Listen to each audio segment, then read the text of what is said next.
बहराइच के महाराजगंज हिंसा मामले में हर रोज नई नई परतें खुल रही हैं। मंगलवार को मैसी क्षेत्र के विधायक सुरेश्वर सिंह ने इसे पूर्व नियोजित बता दिया। काजीपुरा स्थित अपने आवास पर प्रेस वार्ता के दौरान सुरेश्वर सिंह ने डीजे पर बज रहे गाने को लेकर कहा कि उन लोगों ने गणेश पूजा पर भी इस गाने पर आपत्ति जताई थी, लेकिन न थाना अध्यक्ष ने बताया न समितियों ने बताया। इस बारे में बताया गया कि गोलू मिश्रा नाम के एक लड़का है जो रेहुआ मंसूर का रहने वाला है। उसकी उम्र 13 से 14 वर्ष की है। वह अब्दुल हमीद के यहाँ काम करता है। उसकी बाकायदा रिकॉर्डिंग है कि सुबह अब्दुल हमीद और उनके लड़के बंदूक की सफाई कर रहे थे और वे कारतूसों को सुखाने का काम किया जा रहा था। वे लोग कह रहे थे कि आज अगर संदीप आचार्य का गाना बजा तो गोली चलेगी। एक सवाल के जवाब में उन्होंने कहा कि गाने में पाकिस्तान मुर्दाबाद बीच बीच में कहा जा रहा था। उन्होंने ये भी कहा कि भारत में इस गाने पर किसी को आपत्ति नहीं होनी चाहिए। वहीं समाजवादी पार्टी के मुखिया अखिलेश यादव के आरोपों का जवाब देते हुए सुरेश्वर सिंह ने कहा कि हमने जो FIR कराई है उसमें यह बात कहां से आ गई कि भाजपा ने दंगा कराया है। एक मां के सपूत, एक पत्नी के पति के शव को जमीन पर रखकर एक राजनीतिक रूप दिया जा रहा था, लोगों को भड़काया जा रहा था और उस भड़काने को रोकने के लिए हमने और अधिकारियों ने शव को पोस्टमार्टम हाउस में रखवाने का काम किया। इसको अखिलेश यादव दंगा कहते हैं तो इसका अब कोई क्या ही जवाब दे। विधायक सुरेश्वर सिंह ने कहा कि अखिलेश यादव ने ट्वीट किया है कि भाजपा के विधायक ने भाजपा पदाधिकारियों पर दंगा कराने की FIR कराई है। यह सरासर गलत है। इसी को आधार लेकर चुनाव अगर वो लड़ना चाहते हैं और अपनी जमानत बचाना चाहते हैं तो उसके संबंध में अब हम कुछ कह नहीं सकते। वहीं विधायक की गाड़ी पर गोली चलने के संबंध में उन्होंने बताया कि भीड़ में विपक्ष के लोग हो सकते हैं, उसमें कुछ लोग शराब पिए हुए भी थे और तरह तरह की बातें कर रहे थे। उस भीड़ की मांग थी कि गोपाल मिश्रा के हत्यारों को उनके सामने लाकर एनकाउंटर किया जाए, जो कि संवैधानिक नहीं है। वहीं मीडिया संस्थान के स्टिंग में 2 युवा दंगे के 2 घंटे की छूट देने की बात कर रहे थे। उसके संबंध में विधायक सुरेश्वर सिंह ने कहा कि वीडियो में 2 लोग चिप्पड़ बना रहे हैं, यानी नशा बना रहे हैं। एक नशेड़ी कर ही क्या सकता है। वह नशे में थे, इसलिए उनकी बात का कोई विश्वास नहीं किया जा सकता। इन तमाम घटनाओं पर बात करते हुए उन्होंने कहा कि LIU पूरी तरीके से फेल रही और महसी तहसील चौकी की भी बड़ी लापरवाही रही है। विधायक सुरेश्वर सिंह ने अपनी प्रेस वार्ता के दौरान क्या कुछ कहा, ये सुनने के लिए इस वीडियो को अंत तक जरूर देखें। बहराइच से RNN न्यूज़ के लिए ब्यूरो रिपोर्ट। नहीं, हमको दिखा दीजिए, हम देख तो लें। हाँ दिखाएं। अखिलेश यादव ने ट्वीट किया है, जिसमें दैनिक भास्कर की रिपोर्ट का जिक्र किया है। उसमें एक वीडियो में 2 व्यक्ति कह रहे हैं कि 2 घंटा और 2 घंटा जो है मिस दिया था, तो उसको क्या देखते हैं? आपने वो वीडियो देखा है? वो 2 सज्जन क्या कर रहे हैं? चिप्पड़ बना रहे हैं कागज पे। तो एक नशेड़ी क्या कर सकता है? अगर आपको नशेड़ी की बातों पर विश्वास है तो फिर हम लोग, जैसे हम राजनीति करते हैं, आप भी समाज के चौथे स्तंभ हैं।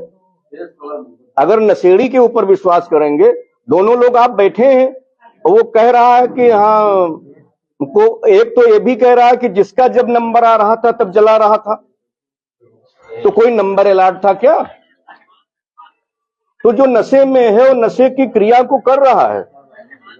विधायक जी, जैसे कल तमाम सोशल मीडिया या मीडिया पे या तमाम विपक्ष ने इस तरीके से निशाना साधा कि विधायक जो भाजपा विधायक है उन्होंने खुद ही भाजपा के लोगों पर रखा गया, इसके बारे में आपने बताया भी है, लेकिन क्या कारण है विपक्ष लगातार आपको निशाना बना रहा है? इसमें आपके द्वारा कहा गया कि भाजपा विधायक ही अब भाजपा नेताओं के लिए बता रहे हैं कि दंगा कराया गया। कारण यह है कि FIR में जो धाराएं लिखी हैं उसमें दंगे की धाराएं भी शामिल हैं न, उसमेमें बलबा की धाराएं हैं। 147, 148, 149 जो पहले होती थी वो परिवर्तित होकर के 191 और उन धाराओं में परिवर्तित हो गई।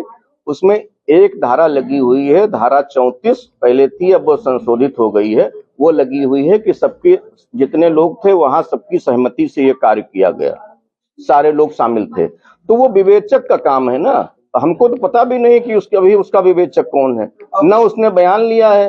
विपक्ष के बारे में क्या कहेंगे? जो विपक्ष के बारे में हमने पहले ही कह दिया कि चूंकि उपचुनाव चल रहे हैं, 13 नवंबर को मतदान होने के बाद उत्तर प्रदेश में ये सारी चर्चाएं बंद हो जाएंगी।